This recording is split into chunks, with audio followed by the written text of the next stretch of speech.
How does it feel to have all that evil inside of you? All their power, all their souls? 1,000 souls to burn. Look into my eyes. Your souls are stained with the blood of the innocent. Feel their pain. Yeah, he's the only one who can walk in both worlds. He's the Ghost Rider, and he's coming back again. It's been a while since the last Ghost Rider movie was released, but it seems like the character hasn't been forgotten by the audience. The franchise has since been swept under the rug. However, we think now is the time for a change, and we can say this with a clear mind as rumors have been spreading that Marvel Studios is planning to bring the character back. Ghost Rider first appeared as a Western anti-hero back in 1949, and it was Dick Ayers and Ray Crank's creation. Friedrich Ayers and writer Roy Thomas waited for the trademark on that character to expire and made a Marvel Comics version of him in February 1967. That version of Ghost Rider represents 19th century teacher Carter Slade, who was wearing a phosphorescent costume while fighting with the criminals. Yeah, that's right, the original cape-wearing horse-riding Ghost Rider isn't the Ghost Rider with a flaming skull and motorcycle, but he was still definitely worth a mention. The first project wasn't a great success, so Friedrich decided to add to the character some modern touches. They gave him a motorcycle and a blue leather jacket, and they've made a blazing skull for a head. This is how they created the most visually arresting character in comics. The first Ghost Rider was Johnny Blaze, and he made his first appearance in Marvel Spotlight issue 5 in 1972. Johnny was the son of a motorcycle stunt rider named Burton Blaze, who worked for a guy named Craig Simpson as a stunt actor in the Quentin Carnival. After learning that his father is afflicted with a terminal disease, Johnny would sell his soul to a demon called Mephisto in exchange for a cure.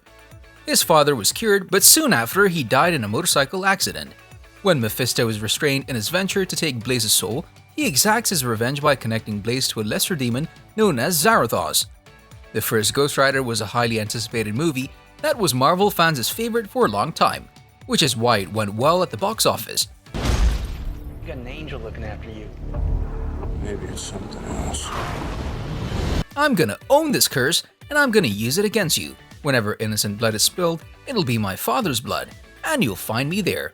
A spirit of vengeance, fighting fire with fire, and after he defeats Blackheart in the end, the Hell Lord offers to fulfill his promise and remove the curse. However, Blaze didn't back down from his destiny. Okay, so it's clear that the first movie hit the right point, and it was well accepted by the audience, so we all expected a great sequel. High expectations, high disappointments. Ghost Rider Spirit of Vengeance was released after 5 years in 2012, and the critics, well, let's say that completely made us forgot about this movie. We can all agree that it wasn't even close to the first part.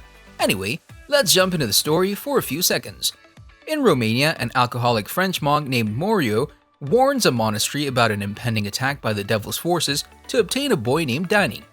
In the attack, Morio tries to help the boy and his mother Nadia escape, but the distrusting Nadia shoots at Morio and flees with her son, believing that only the Ghost Rider can protect the boy. Morio seeks the Rider's help. 8 years have passed since Johnny Blaze became the Ghost Rider, a vengeful, fiery spirit who feeds on the evil of his victims and consumes the souls of sinners. The Rider doesn't differentiate between infractions, anything from genocide to a white lie, and Blaze is driven into hiding, fighting the evil spirit within him. In exchange for Blaze's help, Morio promises to restore his soul and remove the Ghost Rider's curse. We should be. Agents of S.H.I.E.L.D. made quite an impression during its 7 seasons run on ABC. The show received praise for many elements, with one of the elements being the Ghost Rider character in the form of Robbie Reyes, played by Gabriel Luna, with him making his appearance during the 4th season of the show. Anyway, we want to make one thing clear. When talking about Ghost Rider, we'll be focused on Johnny Blaze, Nicolas Cage's character, so let's go on.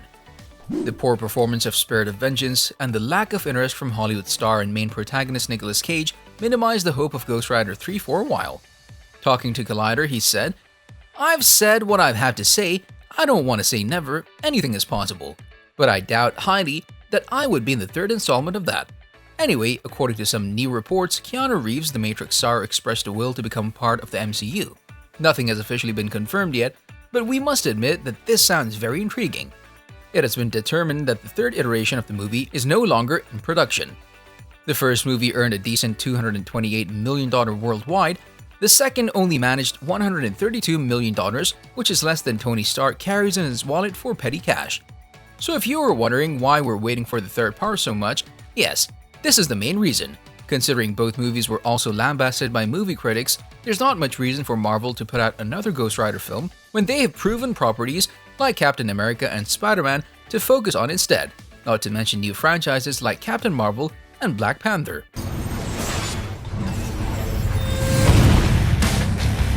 Even though we would love to see Nicolas Cage in the role of Johnny Blaze again, it seems like Keanu Reeves is gonna hit that like and subscribe button if you haven't done so already. Okay, in all seriousness now, the Matrix star is currently in the spotlight to take this place, and this all happened after he answered a fan's question on Esquire. Isn't it bigger than the universe? It's almost like a multiverse. It's the Marvelverse, to which Reeves responded, it would be an honor. There are some really amazing directors and visionaries, and they're doing something that no one's really ever done.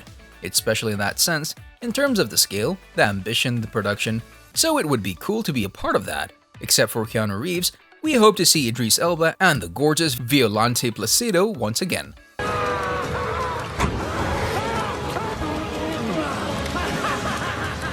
Why does the devil walk on the human form anyway? I have no idea.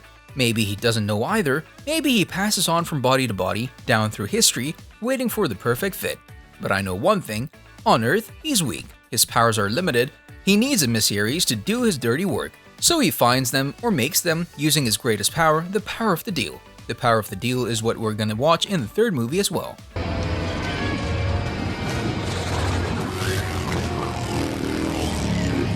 The third installment is a prequel to the first two movies. It'll show us the story of how Johnny Blaze became the Ghost Rider. In the dawn of darkness, the long-forgotten evil will rise from the shadows, and it'll show up on a distant and unknown continent. It won't have boundaries and it will take over the Earth. This evil will destroy everything that appears in its path. In the meantime, a mysterious group of warriors joins the survivors, and they have one last chance to save the world. It'll be a great story, and we can't wait to see this. Let's just hope that Marvel will make a decision very soon. On a related note, tell us down in the comments below what are your thoughts on the previous movies. Do you think that Keanu Reeves will be a good replacement? What do you expect from the sequel? What are your expectations and what are your theories? Which characters that haven't been mentioned should appear and what are your suggestions? If you liked the video, like and subscribe and hit the bell icon so you'll never miss our next videos. Thanks for watching and we'll see you next time. Until then, take care and stay safe.